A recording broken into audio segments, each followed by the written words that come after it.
Hello, I'm Ashton, I'm Kayla. and welcome back to another interview, Taylor Swift, but make it horror, where Kayla and I both take Taylor Swift songs and turn them into horror stories. This particular interview is going to be about A Lover's Tick, written by Kayla, and this one is about Cruel Summer, or inspired by Cruel Summer. So, do you want to give a brief summary of what this is about, or a teaser, whichever you would like? Because, by the way, if you are watching this, this does contain spoilers. So, I would recommend watching the video first, which is up on her channel. A Lover's Tick, as you said, is inspired by the song Cruel Summer, and it is about a young man named Bobby who is at the lake during the summer, 4th of July, and he sees somebody watching him from the dock. And he comes to realize that it is an ex-flame from high school who disappeared, and he hadn't seen him in 4 years, and everyone kind of thought he was dead. So Bobby is very curious of where he's been and ends up leaving his friend to kind of, what would you say? Reconcile. Yeah, and some weird shit happens. Indeed. Mhm. So, right off the bat, I really like how you just open up the story, your descriptions. I know that that's not necessarily what you think is your strength as a writer, but an explosion of fireworks momentarily painted the lake neon pink before the water returned to its blackened state. And you're also just talking about how the booms pounded, the sky sizzled, and it was just some really good writing at the very beginning of this. Thank you. I really wanted to add color in there because even though we're talking about the song Cruel Summer, the Lover album is very colorful. And even though Yes. that's more of a pastel kind of pink on the cover, it's just I wanted to incorporate the colorfulness of the album, I guess. See, and that makes sense. I Lover's not necessarily my favorite album by Taylor Swift. I like it, and you've helped me appreciate it more. But while I was listening to, or while I was reading the story, I didn't like initially pick up on Cruel Summer. Like, I almost kind of forgot that this was inspired by Cruel Summer. Yeah. And I was kind of curious, like, what elements, this is more of a inspired. Sometimes we do like more direct lyrics, but this one kind of seemed like it was more inspired by. So, kind of, how did you get the idea from this, and like, what did you incorporate from Cruel Summer into the story? Okay, so yeah, I really wanted like a vampire story, like for some reason. And the main Easy winner. line that kind of inspired that was the I'm drunk in the back of the car and I cried like a baby coming home from the bar, and then he looks up grinning like a devil. So that was the main inspiration, and then I kind of just pulled from that and like developed it around there. Like, okay, I know I want him to be in the back of a car. I want vampires. So instead of being like drunk, like obviously he's been drinking, but I want it to like let me just put some vampire venom in there and he'll be Right. drunk off of vampire venom. And so I kind of formed the story more so around like just that part of the song. That makes sense. I don't think I would have looked at Cruel Summer and thought vampire. Like, did you already just know you wanted to do the vampire story, or was it like that one line?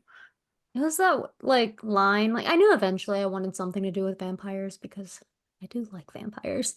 Yeah. And obviously I grew up watching Buffy.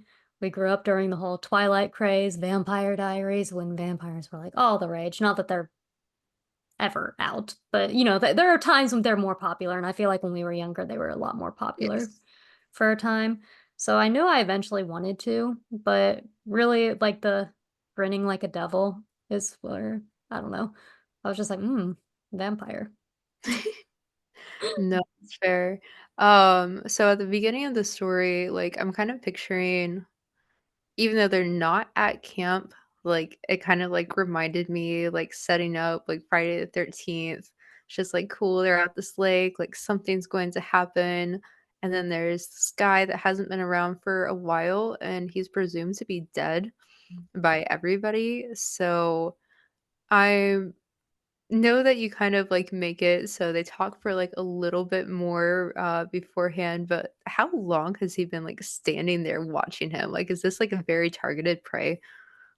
So since, as we said, there are spoilers, he is a vampire, so he was just kind of gone for a while, out of town. And when he came back, my idea of it was he was probably, since he was like starting a thing with Bobby back in high school, like my thing was he was probably on his way to see him at some point, and that's when he kind of got snatched up by some vampires. And Oh. so he was probably had Bobby on his mind. So coming back to town, that was probably the last person on his mind before he died. So it was very like intentional attack, but it's not to say that he wouldn't kill anybody else if they got in his way. Gotcha. Because like, the vibe is very flirty, like, between the 2 of them, and you have, like, this great line that's, like, basically, like, Bobby's thinking, "Hmm, maybe I should ask him some questions about, like, where he's been, like, before, like, things really start up." Like, he did disappear for 5 years, and just, like, is that really what you wanna, like, spend your time doing, is asking these questions? So, is there because, like, like you mentioned, we have very romantic vampires that Mhm. grew up with. Was there any part of Asher, the vampire, who was still kind of had feelings for Bobby, or was this just, like, strictly, "I know how to get to Bobby"? Yeah, basically, I know how to get to him. I For some reason, I'm not a fan of really like I enjoy reading and watching stuff that has like vampires with their souls and the feelings, and they can be good vampires. But for some reason, when I write vampires, I tend to like for them to be, I don't know, just bad. um, so it was no, he doesn't really have any care for Bobby anymore. It's just he knew he wanted to get to him because he came back to town, and because that's Yeah. who he was thinking of last. And yeah. So, later in the story, you kind of picture or you kind of describe Asher as looking not, like, beautiful at all, like, he's, like, grotesque, he's kind of bloated, and is this version of vampire was that kind of, like, intentional? Was he using his glimmer to kind of, like, make himself look more attractive and he always looked like that, or how exactly did that work?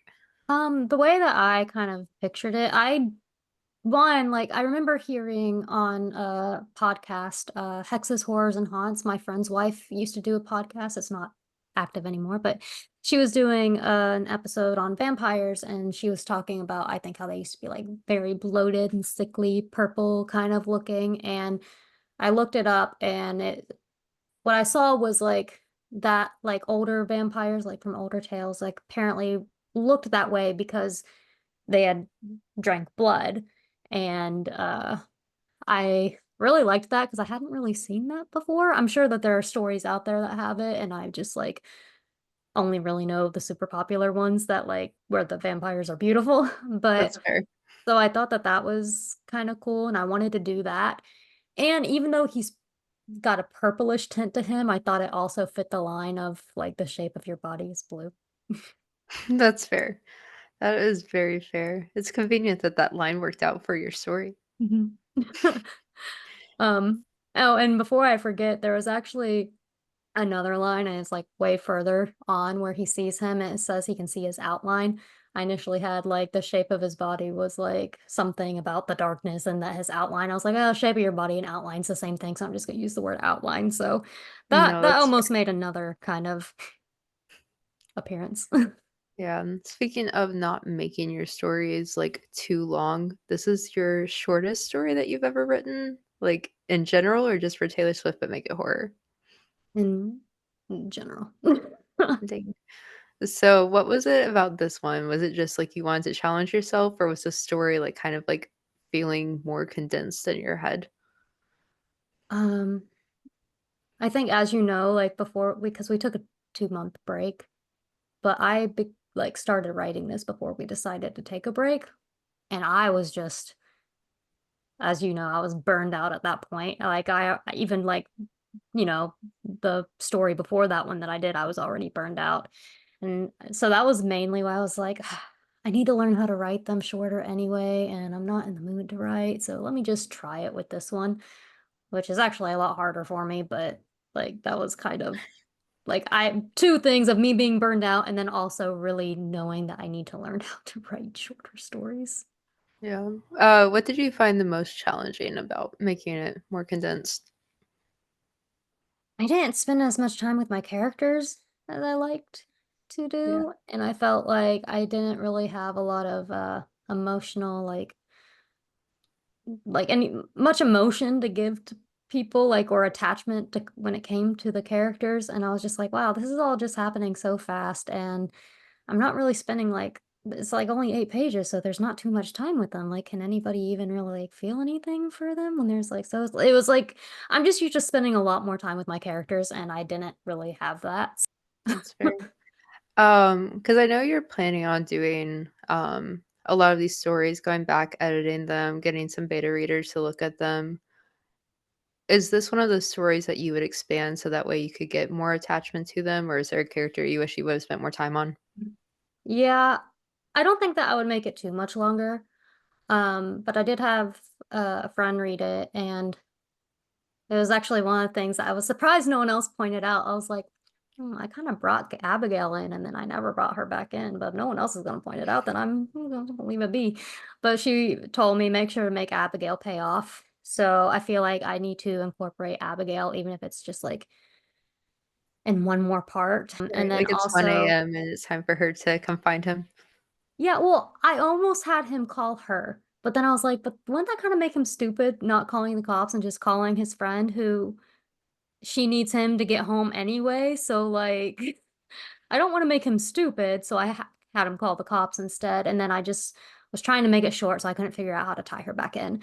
And then my other thing is, I know the other thing was, she wished that there was like, even if it's just like a couple lines or something, something more to give us more like tension or something between them, like sexual tension or like some sort of like motivator aside from him being away for so long. Like, why was Bobby so compelled to like, aside from his disappearance? But like, so if I can find like a way to kind of fix those issues, but Gotcha.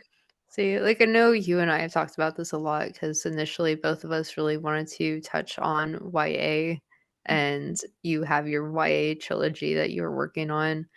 And, like, there's just so much emotion with teenagers that I'm not surprised at all, like, that Bobby and his, like, little dumbass and, like, Abigail are just like, "Yep, this guy's been gone for 5 years." We were 17 then, we're, 22 now, which shout out to 22. Mhm. Um, Wish I made that intentional. and, so, yeah, I'm gonna go talk to this guy and, like, see Mhm. what's up, and then, like, completely forget anything because 'cause you're like, "Wow, like, I remember, like, how into you I was, and I wanna Yeah. get back into that." Yeah. Teenagers, young adults, young 20 somethings, they have a lot of emotions. Yes. Not that I don't, but yeah. Yeah, I think I it's learned how to just control them better than I was when I was younger. and I know you so, like, initially you sent me, like, the written version, and I've listened to the spoken version. You've, like, added, like, a little bit more time for them talking to each other before they got into the car, and I was kind of wondering, like, what were they talking about, like, kind of, like, during that in-between time, or was it just kind of, like, very, like, flirty the entire time, and you just did not want to, like, add that before they go back to, like, this mysterious driver that's been waiting for Asher? Mm. I mean, in my head, they were very, Asher's like, giving him drinks, and though Bobby's not, like, drunk out of his mind or anything, it was more so just, like, a very flirty thing leading up to before, "Hey, yeah, I'm gonna ask him this stuff after, but I don't wanna ask right away, I don't wanna make it awkward," like, um, so and I didn't really wanna, like, play all that out because I don't like No, that's fair. yeah. Especially with it being a shorter story, I was like, I'm sure they can imagine what 2 drunk people are saying or doing. Yes. Okay, so then they make it to the car, and what is going on with this driver? Like, is Um, this an Uber or no, I have not decided. I know that it's one of 2 options, but I just haven't decided, and I'll leave it up for other people to decide if they want to. But for me, it's either someone who I don't know if outside of the Vampire Diaries, if compelling people is something vampires can typically do in other stories. I'd imagine that it's in other stories too. I think it's in Dracula. Okay. Like, so in my head, it's either somebody that he's like compelled to do that, and so he's just kind of doing whatever, or it's like another vampire friend that's just along for the ride and just like, oh, you want to cause some chaos? Okay. Let me pretend to be your chauffeur. That's fair, and then but that's only to a certain point before he kicks them out of the car for doing whatever they are doing, or was that also part of, like, Asher's grand scheme? Yeah, that was basically getting them to an isolated location and being like, peace. See you later, Asher. Gotcha. And I like how Asher is, like, very cat-like, where he's just, like, basically playing with his victim, like, he keeps, like, nibbling at him slightly, and then, like, there's, like, a little bit of a break, and then there's, like, more nibbling, and then he just, like, Mm. lets him run and makes him think that he can actually refraining from quoting Twilight right here, but running away from him. And then there's, like, some very interesting hallucinations that he has, and I thought you did, like, a very good job building up the tension of him, like, running to the restroom, and obviously, he's not gonna be safe in there either, but all of this strange stuff is happening. He's just, like, hallucinating, like, the snake, like, the toilet's, like, surging, and there's, like, this gross stuff on his hands, like, Yeah. uh, why did you bring in the hallucinations? Like Uh, well, I needed a way to also tie in. I was at the hospital before I like even started writing this because this was actually the second story that I wanted to do, and I was like, but for I need Cruel to. Summer? I wanted this to be my second story in this series, but I was like, I need to wait Okay, until summer. Like, I don't want to do this during the winter. Um, fair. so I was at the hospital, and I'm trying to think if I was even done with the house held by Ivy at this point. Probably, maybe. I don't know. Anyway, it was very early on in this project, and I was waiting and the door to the bathroom was open, and you know how like the lighting in bathrooms can sometimes just be weird and kind of more Yeah, like dark and like hazy than like instead of like, nice bright great light. And I saw like the soap dispenser, and for some reason my brain was just like picturing someone going to wash their hands and like bodily fluids or pus or something just coming out of it instead of soap, and I was like, "Oh, that was a gross. weird vision. I'm gonna put that in the story." Yeah, I that does not sound like a fun trip to the hospital for you. I mean, I thought it was fine. Okay. It's just like, Imagining uh, something other than what I'm going through, I'm just like, I yeah. think But I was in. honestly, as a horror writer, I or even before I started writing horror, like, I just had, like, little mini hallucinations, I guess, like that, or, like, where my imagination kind of runs wild. Do you find that happening to you a lot also? Yes, I have something that I really want to put into a story that I don't know if it happened how many months ago at this point, but it was very rainy, and I had I'm not gonna say what happened, but it was very rainy out, and I was just like, "Man, wouldn't this suck if," and I was just like, "Oh, wow, I need to put that in the story." So, like, Nice. that happens at, like, very random moments. I was about to say what it was, but I was like, "I'll save it." Yeah, for whenever that gets put into another one. Yeah. And then if I possibly remember, I'll be like, "Oh, wow, you brought this up during Cruel Summer," Yeah. or A Lover's Tick. Oh, yeah, A Lover's Tick. So, what the title, where exactly did that come from? Uh, Look, I love the album Lover, but, like, I'm also aware that's very, optimistic and very cheesy at times, and I was like, "Well, why not just have, like, a cheeseball title?" Like, I was like, "Let me how do I incorporate the word lover into the title?" And then I was like, "Ah." like vampires are kind of like ticks. Let me just put a K at the end of it to like to seem more like a parasite and just a lover's tick. So I was like, yeah, that's cheesy enough. Let's go with that. Yeah, that's fair. Yeah. Yeah, I still have not figured out what song I want to do off of this album, so we will see. I'm just like, "Ooh, I have another idea for Reputation." It's just like, "Chill out, Ashton." Yeah, no, that's fair. I have to force myself to stray away from folklore and evermore sometimes. So, Yeah. So we have covered a lot of the story, but was there anything that you wanted to highlight from your story? oh yeah. The thing about the vending machines, I don't know if there are parks at vending machines. There wasn't one in my park growing up. Like maybe a more city-like park, but not the park in my small town. I was just like, the only reason I put vending machines in so that he could die in the vending machine's glow is because hang your head low in the glow of the vending machine. Yeah. I No, was that's like, fair. I mean, it no. seems like something that should be in a park. Yeah, I guess I haven't spent a lot of times in parks recently, but the ones that I've been to recently haven't had them, and I'm like, is there whatever, there's one here. Yeah. Oh, yeah. This is a very random question, and they probably have absolutely no relation to each other, but for some reason, I was really thinking that the setting for the story was in the same exact town as, Girl in the Weeds. Is that accurate at all? No, but we can pretend like it is. Okay, because I was like, "Hmm, Yeah. they're at a park again." This park keeps coming up in or a park keeps coming up in random stories. I wonder if they are related to each other in any way, shape, or No. form, or if she just likes parks. Yeah, I just like parks. I haven't really tied anything in yet. I've actually thought of a way to tie in something into like a later story for the one that I'm doing in October, but I haven't decided if I want to do that yet. Okay, But, you know, so fair. I'm very excited for your next story. yeah, I'm had a lot of fun writing the first draft. Now I'm working on it and trying to like uh make it more well written and I'm having a bitch of a time with it, but we'll see. Yeah, you still have time. Yeah. But, okay, so looking forward to a version where Abigail comes in. Oh, and I wanted to also, while we're here, do a shout out to all of your different voice actors because you used a bunch of them in this. Did.